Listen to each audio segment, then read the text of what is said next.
The Maritime Academy of Nigeria has advanced its course in quality training of cadets in maritime education as it continues to build requisite infrastructure as well as develop its academic faculty with modern simulators and highly qualified teaching staff. In the spotlight on the latest development, Rector of the Academy, Commodore Duja Emmanuel Efedwa, retired, talks on what it means for the institution as the simulators are commissioned for operations. He also talks on the value of this in manpower development for industry needs. Training is quite expensive, and not very many people want to risk their equipment for training. For example, let's divert a little bit or digress. Driving. Have you seen those vehicles used for driving?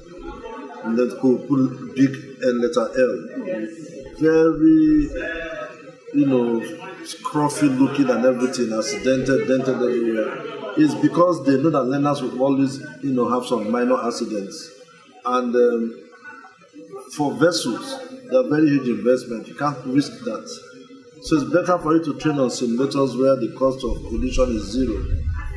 You don't have any material loss, you don't have any loss of lives, so it's better to train on the simulator if you have.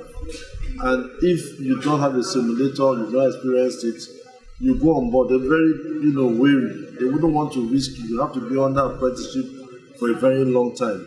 You have to start learning all over. But with the simulators, you make your mistakes,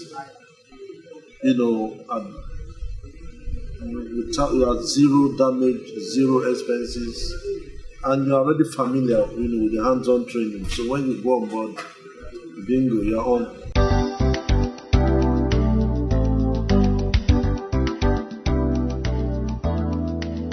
Yes, when I was appointed in 2017, a lot of people in the industry, don't blame them, I'm not criticizing them, they had their own fears.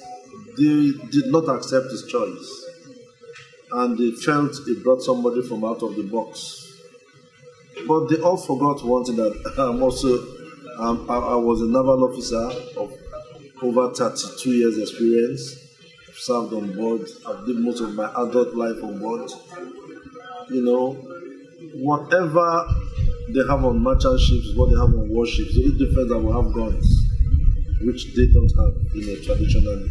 But navigation remains navigation. The oceans have not changed. The rules of the roads have not changed. So they didn't put that into consideration. Don't blame them. The academy had collapsed. They complained. So they expected somebody they know and trust who will be able to deliver. I met with them. I discussed with them. And I said, listen, why not just give me a chance? Give me some time. They wanted to know how long do you need. I said, give me 2 years. But from 6 months, I will be talking to you to come and see what we've done so far. Now, he wanted a world-class academy. I'm happy. And I give God the glory. And also thank you, my staff, for believing in me and having attitudinal change. We have given him more than we promised him. We now have a world-class academy.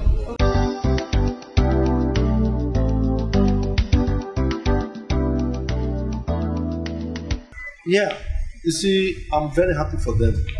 They never had this opportunity. And that's why when they go out in the past, they used to say they're not properly trained. Don't blame those who employ them. Nobody wants to be short-changed. They're paying for the service. Now, the cadets that we have now will be better trained than all the cadets that have passed through here because they have more facilities. It's not because they are more brilliant, but because they have been exposed to modern training. So, they will always have their hands-on training before they leave the academy, get certificates for free.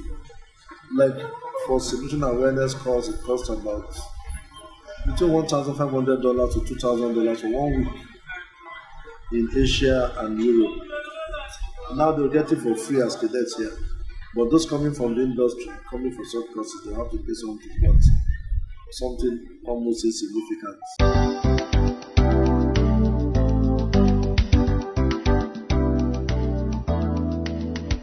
Our job is just to train, pre-seed training. After that, the maritime administration or your employees will pick it up from there. Just like Nigerian universities, when you graduate, who does your job for you in the university? You go out and do your NYSC, from there you find your level. So our job is not to provide sea time for people, but we can give sea experience. Like with the simulators now, you have some sort of sea experience. During the series, we will also pay for you to go on board vessels, just to go and have a real life feeling out there, understand what effects the pitching and rolling has on individuals. Some of them may not be able to function if their bodies are not adapting as fast as they should. Some of them may go down and become seasick. They will be given the opportunity here, but for the sea time, the vessels, they have power ratings for them to qualify to be able to, for you to earn your sea time from there, at least 600 kVA and above. So, Ship Owners Association, they have some of those ships like that. And this issue of the academy owning a vessel, people have been talking about it, but you see, buying a ship, the cost is so huge. Who's going to pay for it? Except the Minister of Transport to buy the vessel, but they shouldn't hand it over to us, because where is the jetty the vessel will stay? The jetty we have there just for speedboats and some very small, maybe 10 meters, 15 meters vessels. If you put anything bigger than that, you pull the jetty away. Now, the sedimentation is so high. What is the commercial value of the Oron Channel? The Calabar Channel is the only route to the sea. Only the route to the sea. There are still some minor ones through the cruise. I'm talking about the ones that have been charted. It is okay, but very expensive to maintain. But MPA, because of the commercial value of the ports, they don't mind. But to branch into Oron Channel, nobody comes here, and the cost of fueling the vessel and maintaining it is so huge, it will even consume our budget. So it's better we outsource it. Let ship owners buy or have one that can sail international. Maybe from here to Senegal, from Senegal you do a transatlantic crossing to Brazil, maybe to Sao Paulo, spend maybe 2-3 weeks. It's a form of training and exposure.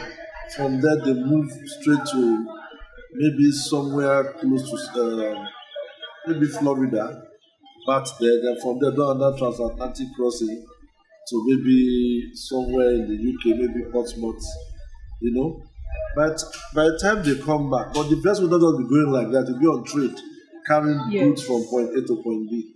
By the time they come back, they can pass through the Suez Canal, go through Indian Ocean, come through South Africa, then cross through Angola.